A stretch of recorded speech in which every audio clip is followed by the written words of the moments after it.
6ನೇ ಶತಮಾನ.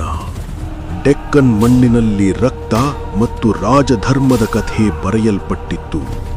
ಚಾಲುಕ್ಯ ಚಕ್ರವರ್ತಿ ಕೀರ್ತಿವರ್ಮನ್ ಐ ನಿಧನರಾದಾಗ ಸಿಂಹಾಸನ ಖಾಲಿಯಾಗಿತ್ತು. ಆದರೆ ಉತ್ತರಾಧಿಕಾರಿ ಎರೆಯನು ಇನ್ನೂ ಬಾಲಕ. ಅವನ ಸಹೋದರ ಮಂಗಳೇಶ ರಾಜಪ್ರತಿನಿಧಿಯಾಗಿ ಆಡಳಿತ ಹಿಡಿದನು. ವಯಸ್ಸಾದ ಮೇಲೆ ಸಿಂಹಾಸನ ಕೊಡುತ್ತೇನೆ ಎಂದನು. ಆದರೆ ಸಿಂಹಾಸನದ ರುಚಿ ಒಮ್ಮೆ ಸವಿದವನು ಅದನ್ನು ಸುಲಭವಾಗಿ ಬಿಡುತ್ತಾನೆಯೇ? ಮಂಗಳೇಶ ತನ್ನ ಮಗನನ್ನೇ ಯುವರಾಜನನ್ನಾಗಿ ನೇಮಿಸಿದನು. ಎರೆಯನ ಹಕ್ಕು ಕಸಿದುಕೊಳ್ಳಲಾಯಿತು. ಆದರೆ ಅದು ಕಥೆಯ ಅಂತ್ಯವಲ್ಲ, ಅದು ಪ್ರಾರಂಭ.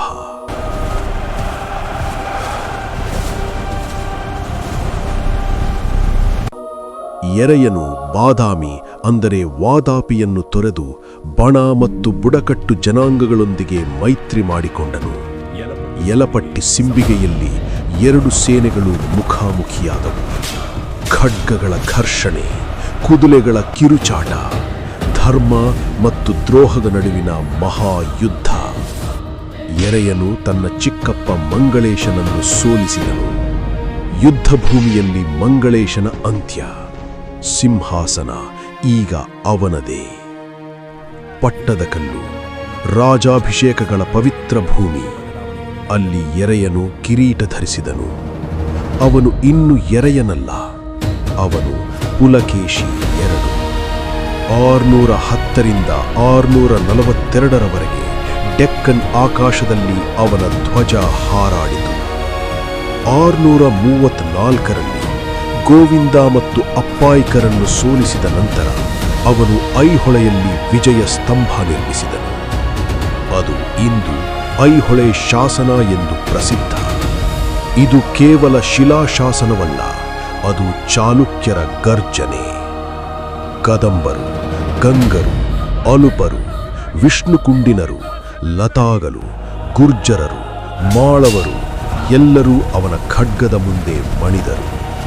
ಚೀನಿ ಪ್ರವಾಸಿ ಹ್ಯೂಯನ್ ತ್ಸಾಂಗ್ ಬಾದಾಮಿ ರಾಜಧಾನಿಗೆ ಭೇಟಿ ನೀಡಿ ಪುಲಕೇಶಿಯನ್ನು ದೂರದೃಷ್ಟಿಯುಳ್ಳ ಚತುರ ಚಕ್ರವರ್ತಿ ಎಂದು ವರ್ಣಿಸಿದರು. ನರ್ಮದಾ ನದಿಯ ದಡದಲ್ಲಿ ಇತಿಹಾಸದ ಮಹಾ ಮುಖಾಮುಖಿ. ಕನ್ನೌಜ್ನ ಚಕ್ರವರ್ತಿ ಹರ್ಷವರ್ಧನ ಅಜೇಯ ಯೋಧ. ಆದರೆ ಒಂದು ಅಜೇಯ ಶಕ್ತಿ ಮತ್ತೊಂದು ಅಜೇಯ ಶಕ್ತಿಯನ್ನು ಭೇಟಿಯಾದಾಗ ಪುಲಕೇಶಿಯ ಸೇನೆ ಸಂಖ್ಯೆಯಲ್ಲಿ ಕಡಿಮೆ, ಆದರೆ ಧೈರ್ಯದಲ್ಲಿ ಅಪಾರ. ಹರ್ಷ ಸೋಲಿಸಲ್ಪಟ್ಟನು. ನರ್ಮದಾ ಗಡಿಯಾಯಿತು. ಆ ಕ್ಷಣದಿಂದ ಪುಲಕೇಶಿ ಪರಮೇಶ್ವರ, ಸತ್ಯಾಶ್ರಯ, ಪೃಥ್ವಿ ವಲ್ಲಭ, ದಕ್ಷಿಣ ಪಥೇಶ್ವರ. ವಯಸ್ಸಾದ ಪುಲಕೇಶಿ ಮತ್ತೆ ಪಲ್ಲವರ ಮೇಲೆ ದಾಳಿ ಮಾಡಿದನು. ಆದರೆ ಈ ಬಾರಿ ಪಲ್ಲವರ ಸಿಂಹ ನರಸಿಂಹವರ್ಮನ್ I. ಭೀಕರ ಯುದ್ಧ. ವಾತಾಪಿಯ ಗೋಡೆಗಳು ಕಂಪಿಸಿದವು. ಹಿರಿಯ ಪುಲಕೇಶಿ ಯುದ್ಧಭೂಮಿಯಲ್ಲಿ ನಿಧನರಾದರು. ನರಸಿಂಹವರ್ಮನ್ ವಾತಾಪಿ ಕೊಂಡನ್ ಎಂದು ಪ್ರಸಿದ್ಧನಾದನು.